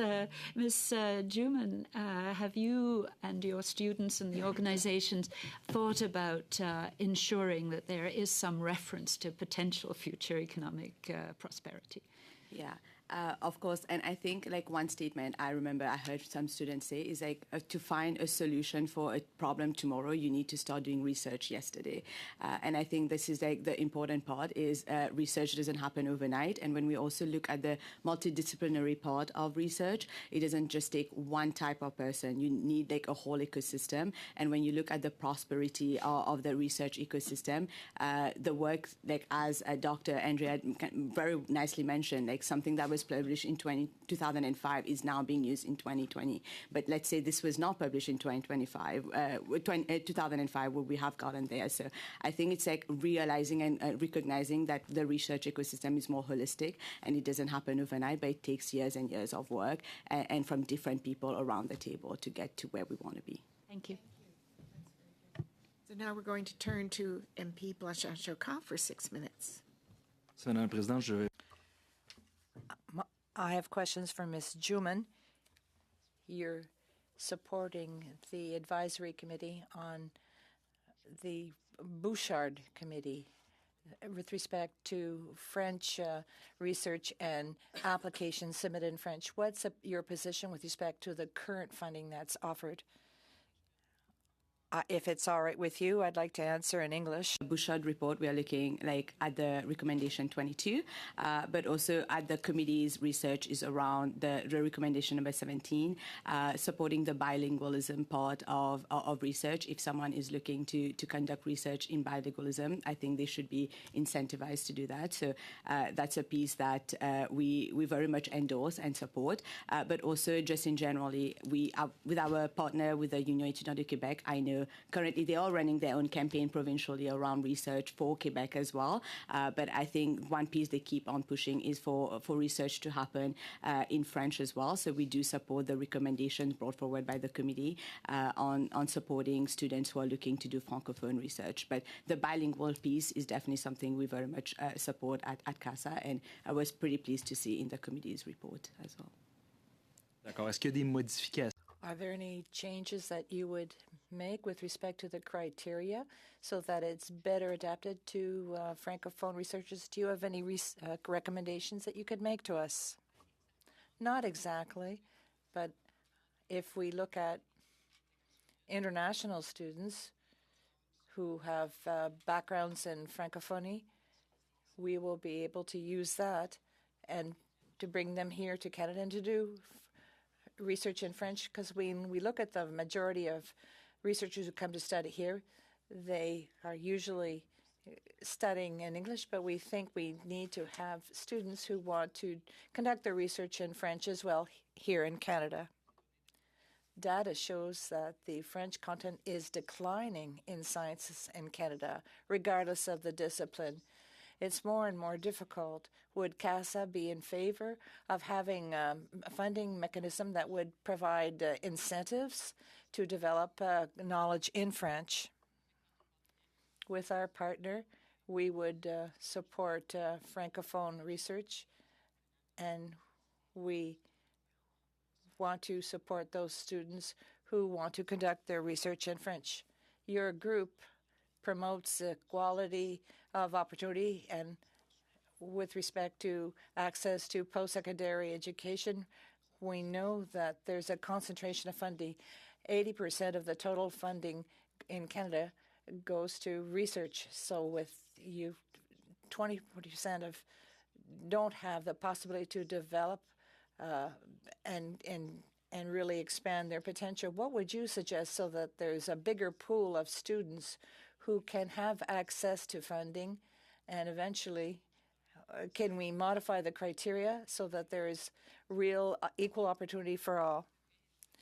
I'll take that question in English. When we look at funding that a graduate student are looking, there's like two ways they can get that is like through direct funding and indirect funding. So one of them is through the Canada Graduate Scholarship, but also we do see through stipend or from bursaries from institutions as well. So we're not asking for more funding, but more so asking that we put conditions in there that institutions are also putting the money that they are receiving back in the pockets of students. So how do we best utilize the funding that the government had put in budget 2024 that's already out there to better use? So currently we are pushing, like we see the direct funding going directly into the pockets of students, but I think it is also time that there is condition put in place for institutions and universities to have some part of the funding that they are getting from the federal government go directly to students in the form of apprenticeship or assistantship, but also in the form of stipend as well to support the students to do that. D'accord. Merci beaucoup. Est-ce qu'il y a... Thank you. Do you have any other suggestions that you would like to make to expand the number of students who can have access to post-secondary education? I know that that's part of your mission. I'd like to congratulate you on this. I had an opportunity to meet with students from Quebec who are part of CASA. How do you think we could change the criteria to develop greater potential both in Quebec and in Canada? It was a great week. So one thing we've been pushing for, as you know, is the indexation of these awards. We don't want to have another 20 years of not having research for our students, like funding for our students. But I think, as was highlighted in my opening remark, I think it's like also important that we start training the highly qualified training people. So like that's why we are asking that like institutions are starting to train the students to not only do their research, but also for them in the future to train other people. So I think like if we want to have like a very holistic approach to the investment that is being made on research, it's not just about the project, but about the people again, in terms of utilizing the professors, the laboratories to train the future workforce as well too. So this is the part of the criteria piece that we are hoping to see is not just funding directly the student dollar in pockets, which is great and we love to see it, but also kind of incentivizing professors and laboratories to train the students who are working in them so that they are able to train future people as well. We'll now turn it over to MP Cannings for 6 minutes. Well, thank you both for being here today, or at least Dr. Andrade on video. I'd also like to congratulate you on your award, Dr. Andrade, but more than that, I just want to thank you for in one of your previous appearances before this committee. I think your really powerful testimony about grad students and why we needed to increase the funding for their scholarships and fellowships to get them out of poverty and keep Canada going forward in research excellence. I think we all appreciated that very much. I'm going to just start by asking you about that training, you know, the Tri-Council funding for scholarships or for research in Canada, you know, goes to labs that use students in universities, and training is an important part of that. If you could maybe expand on that idea of the criteria used in those research grant applications that cover the training aspects and how important it is to have various criteria in that part of the grant. Thanks for that question. And it's a pleasure to be here again. These are really important questions you're struggling with. I think to connect what you've just asked me a little bit to an earlier question, I think sometimes the perception people have that they have to use buzzwords is because they haven't spent a lot of time thinking about substantive ways to address the criteria yet. And it's because this is very new, I think, for people. So if they say, use one of these phrases that sort of trips off the tongue, you can build that into a nice sentence, whereas it might be more useful to say, I know in my field, women are severely underrepresented, and a woman coming into my lab may be the only one. If she's a postdoc, she's likely to be of childbearing years. And so I have upfront a policy that says, if you have children, I recognize that you need to go to home, you know, earlier than maybe would be the typical 20 years ago, right, when you worked till the lights were off. So that's the kind of thing I mean. I've had colleagues ask me to look at their EDI HQP statements. They call them EDI statements. It's really training statements. And some of them are really substantive from white men who haven't had to think about this before, just to speak to the elephant in the room. But they have written down what they think are inclusive rules. They're very specific about them and why they're needed. It's not buzzwords. It's actually thinking about the kinds of people who might come to your lab and how you might be able to help them do their best and be their best researcher possible when they leave your lab. Another element of this that a lot of people touch on that isn't related to what I think people are thinking of with respect to EDI buzzwords is that when I started in the field 20, 30, 40, whatever, many years ago, you had to have as a goal that you were going to be a professor. Right? Speaking to my colleague here from the Association of Students, if you didn't say that you wanted to be a professor, no one would spend any time on you. That is one of the elements that's changed substantively. Your highly qualified personnel training plan had better not assume that everyone's going to become a professor. It had better have all sorts of ways that you're going to connect people to industry, connect them to places where they can use their skills that are transferable. So I don't know if that gives you sort of a feel for it's much more organic than people think. We're looking for meat, but often when we read these things, they're not meat because people haven't really dug into thinking about it yet. And thank you. And also going back to some previous testimony, I think both yesterday or the last meeting and this meeting, we've heard from witnesses that talk about a viewpoint bias in academia, viewpoint bias in universities, that basically their concern was there were too many progressive type, voters in university versus, what we see in the, outside academia. I'm just wondering if you could comment on why that might be and whether it's a good thing or a bad thing.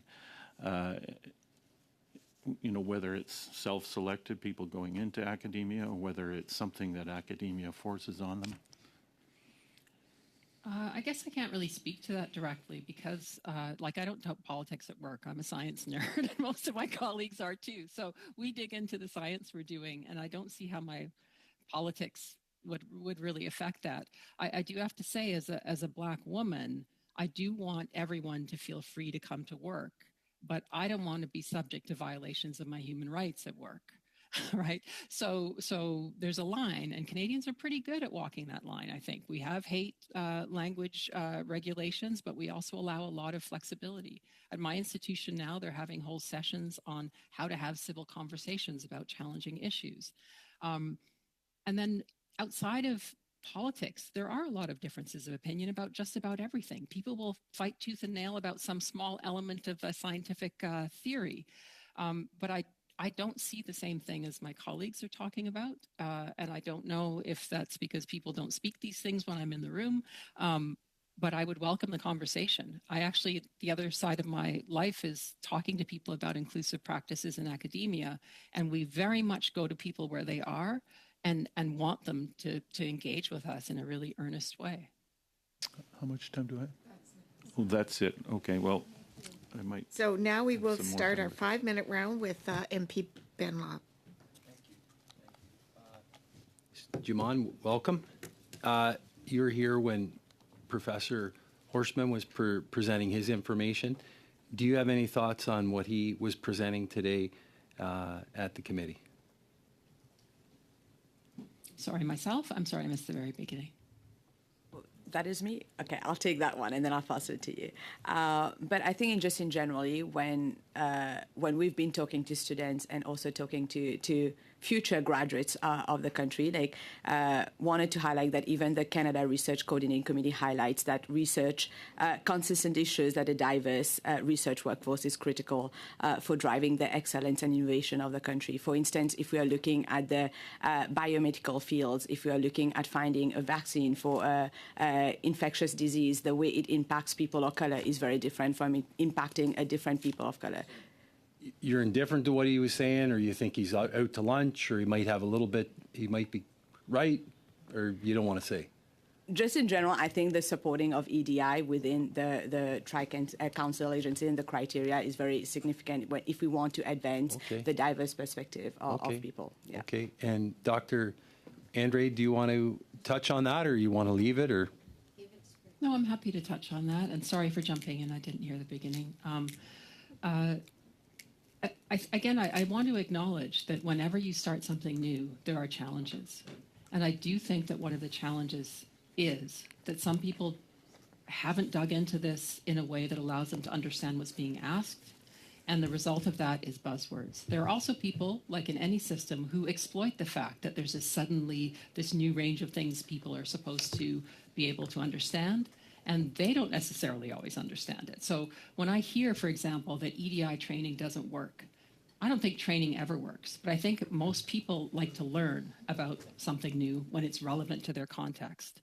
And how that plays out depends on how good the training is. Some people go to university and don't learn very much. That doesn't mean university doesn't work. It works for some people. It doesn't work for others. Boy, the HR department would sure be disappointed that training doesn't work, but we won't tell them that. Okay, I got another question here, and answer it, don't answer it, it's your choice. We're talking about the impact of the criteria. So this is a famous one, I'm sure you've read it, it's from the University of Waterloo. It's the NSERC grant for computer science. Okay, we're talking about computer science. Okay, position 1, all areas of artificial intelligence. The call is open only to qualified individuals who identify as women, transgender, gender fluid, non-binary, or two-spirit. Okay, what do you think of that? I would say when we look at research traditionally, the women and diverse people were was excluded at the beginning. So if there is so then it's fair now to exclude everybody else. Is that what you're saying? That is not what I'm saying. It's just like there are some ways that maybe to have these type of people around the table, we need to start having programs that kind of loop them around. Not saying that we need to exclude people, but like having more of an equity base of having those people loop around, but also just recognizing that when we look at people who are receiving the grants and funding from the government, most of them tend to be likely men compared to women. Dr. Andre, do you want to comment on that? You don't have to. I'm just curious if you wanted to comment on that position. I would like to comment, actually. Okay. A couple of things. One is particularly in AI, actually having gender diverse people doing AI is really important. We know that there are biases built into those systems that are likely because the viewpoints of the people who were creating those systems was from a very narrow part of society. So in particular for that area, I can understand that. The other thing is just to reinforce what my colleague has just said. There are data that suggests that people are being filtered out early. There's one particularly good study from the University of British Columbia done by a vice dean there. And what they showed was if you look at the pool of applicants versus who gets on the short list versus who gets invited for an interview and gets hired, from the short list to who gets an interview, racialized people drop out of the bucket. But if they get invited, they get hired. And so what they did was actually... You're making a good point here because... Yeah. I can remember from an earlier study that we did, we had a research professor talking about it's the professors that do the hiring, right? Isn't it the professors that do the hiring for these? 100%. So I mean, our universities, I mean, a lot of people, everyday Canadians would think, wow, these people at these universities, they're so enlightened, they're so great. But are they all a bunch of racist white men running these job selections here? Because it sounds to me like these universities, all our guests come here, and it sounds like it's all these racist white men running it, and the university doesn't fire them. So what's going on here in our universities? Do we need to defund our universities, or what's going on here? So you know what I'm going to say to that. But let me just say this. It's not an us and them, actually, believe it or not. One of the reasons I started doing this work, so I for years experienced things as a black woman that I didn't know was because I was a black woman until I married a white man, and they said, what? And then I realized it was related to my identity. But I went to all these sessions that talked about things that happened to racialized people, and it was all about lived experience. And as a scientist, it did not convince me. What convinced me was the literature. The literature that shows experimentally that if you think someone is a black woman, you judge the same stuff really differently. And I have that same problem. I did an implicit association test, which tests whether you associate certain things with certain racialized groups. I have a mild to moderate tendency to associate positive things with whiteness and negative things with blackness. I grew up in suburban Vancouver. The only black kids I knew were my family members. It's the media. It's not evil people twirling the mustache in the bushes. It's not just white men. It's everyone. It's society. And that's why we need to put up acknowledgments that this stuff exists, it happens, and that we can have processes that make sure it doesn't influence our decision making. Your honest answers. Thank you very much. That was excellent to hear that. So now we're going to turn to MP Callaway for 5 minutes, please. Thank you so much, Chair, and thank you to the witnesses for being here. And Dr. Andrade, let me echo the chorus of congratulations on your award. Have both of you, just with a yes, have you been watching the testimony recently? Both of you? Dr. Andrade? Okay. So, you know, you get a sense of some of the diverse opinions that have been brought to the table in terms of what seemingly is, unfortunately, becoming a right-wing, left-wing thing. But I want to go back to social sciences. I have a background in the, I'm not a researcher, but I worked at a university and I worked at a community college. And I totally believe that we need to invest more in applied research in relation to industry. But I wonder if we can touch a little bit right now on social sciences. And, you know, we heard from some folks through their testimony and some members of this committee, you know, really questioning the importance of social sciences. And I want to hear from both of you in terms of why the social sciences are important. You know, for example, if we look at a list of studies, and my colleagues across the way have done so, they've brought up unpaid work in Bogota. How does that relate to Canada if it's funded by the federal government, or something in relation to Dolly Parton? I'm wondering if you can unpack, though, in all seriousness, the importance of social sciences, Dr. Andrade. And in particular, it was mentioned that, you know, 81% of people that come with a PhD go into the workforce outside of the university. So, Dr. Andrade, I wonder if I can go with you first, and then we'll go to Ms. Juman. Sure. I'm maybe one of the rare natural scientists. I've been reading the social science literature since 2013, when I first started recognizing some of these things were happening. The social sciences are essential to everything we do. Interdisciplinary research is where things move. Scientists can build things or create things. Are the public going to use it? We don't know unless we have social scientists working on our team. How do we convince people in underrepresented communities that we need their genes for a genomics database that allows personalized medicine?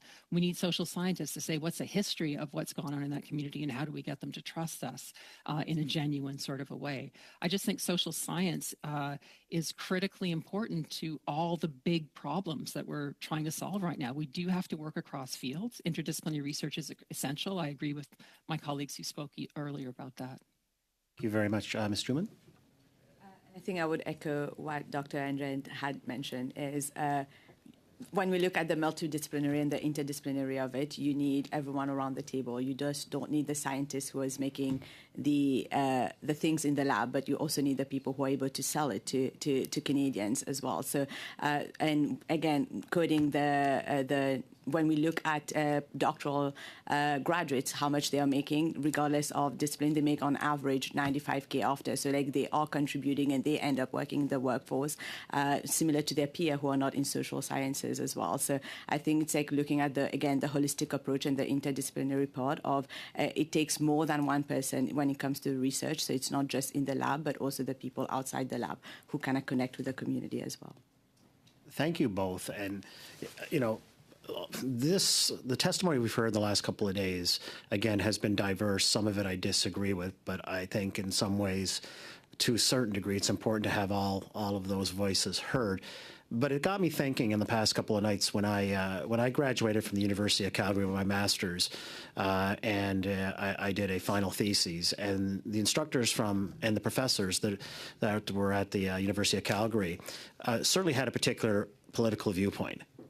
And I was one of probably 30 students in the program, and I was the only Atlantic Canadian. But they never, ever let that reflect the research I was doing with them in terms of my research paper. And I think there's something to be learned from that, hopefully. But I'm sorry, some people are over there talking, so maybe they would like to have a sidebar somewhere else. But one of the comments lately, a couple of days ago, I think, was around we had an individual who's basically devaluing Aboriginal research as compared to Western science. I'm wondering in the last couple of seconds, can you speak to perhaps your opinion on that? And we'll start with Dr. Andrade and go to Mrs. Juman. We only have a few moments left. Yeah, so I'll admit I have a lot to learn there, but there are deep histories of peoples who are connected to the land, and I'm an ecology and evolutionary biologist. The type of oral history that's been passed down about changes in ecology, about organisms like, for example, you know, bears and eagles, and how you look at how many eggs they have to tell what sort of a year it's going to be. These are valuable data, and understanding that kind of connection to land is important. I myself haven't gone there yet, but I'm looking forward to learning more about it. So now we'll turn over to MP Blanchard-Choca for 2.5 minutes, please. Thank you. I will continue with Ms. Juman. During our last study on the distribution of funding to post-secondary institution, which was tabled in the House today, and which I invite you all to read, we obtained the following data. The Francophone institutions have been underfunded over the past number of years. You talked about the need to do away with obstacles for post-secondary education. How are the Francophone students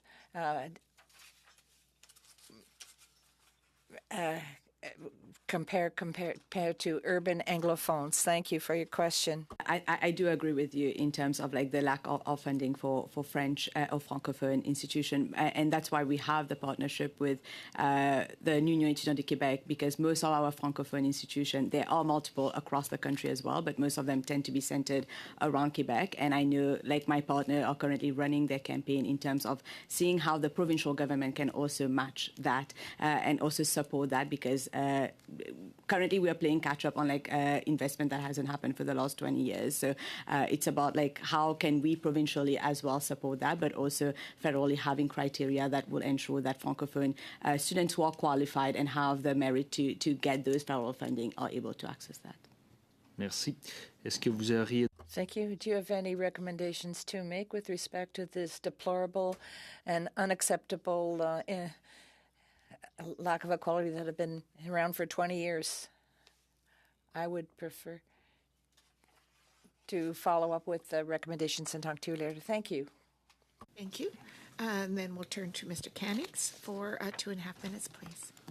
Okay, thank you. And I'm just going to turn back to Dr. Andrade and get back to the criteria used in funding research, and specifically, you know, the traditional impact and output criteria that have caused this kind of, you know, runaway freight train of the massive output of the numbers of scientific papers.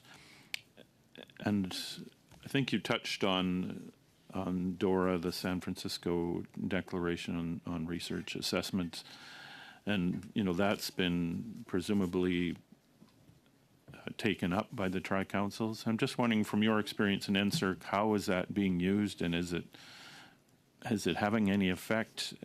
What more do we need to do to get this under control and use better criteria? Thanks for that question. I think we have to encourage more universities to formally sign off on DORA. To be honest, one of the first things I did as a vice dean was create guidelines for the assessment of excellence in teaching, which is different from research, but the same kind of idea. How do you assess excellence? And what we did was build in as much flexibility as possible. You are making a case based on what you claim that your impact is. Right, and we need to get really much more close to doing that with research in general. I think the Tri-Council shifting to the narrative CV is a critical part of that. There's going to be a lot of groaning about that, but the idea that you are going to feature your high impact work and explain why it's high impact, and that your colleagues have to actually engage with that and try to understand it, that is absolutely where we need to go in every assessment that we do. It's also really important as we start hiring more researchers who are doing community engaged work and trying to actually positively affect things, especially in rural communities, say, where that impact might take a long time. They need to explain, what have I done and how is that impact going to happen down the road? And you just can't measure that in publication numbers, but it's critically important, right? And is there a problem right now with the volume of papers just in finding good reviewers for those papers? You know, it seems that research spend more time reviewing papers and writing grant applications than actually doing good science. It's a huge problem. We see it with the Killam Prize and Dorothy Killam Fellowships as well. The National Research Council is staff runs that program. Thousands and thousands and thousands of requests go out. They get about a third or less of positive responses. It's a huge, huge amount of effort. And I just think one of the reasons I think that the number of high impact disruptive papers, the proportion is going down, is because in the old days, if you had a high impact thing, it went in Nature or Science, right? There was 2 journals. Now it's like there's way too many journals. And so it's just this proliferation, and it's no longer a signal that you have a paper in Nature or Science, because you could be on social media and advertise your awesome paper in the Journal of Immunology and get just as much impact. So it's a whole different way of thinking about things, but we have to get with where the world is now. Thank you. That's our time. I want to thank both of our witnesses today. That was wonderful. I believe, Ms. Juman, you're going to submit something additional for MP Blanchard-Jocard. And Dr. Andrade, I wish so much you've been here in person. It's good to see you again. And I know that night at the Shaw at the Shaw Center, the whole room was very excited for your award. It was so well deserved. So thank you both for joining us today and participating in our committee study. If you have any additional information, you may submit it through the clerk. And the committee is scheduled to meet again next Tuesday, December the 10th. Is it the will of the committee to adjourn the meeting? Yes. Okay. Meeting adjourned.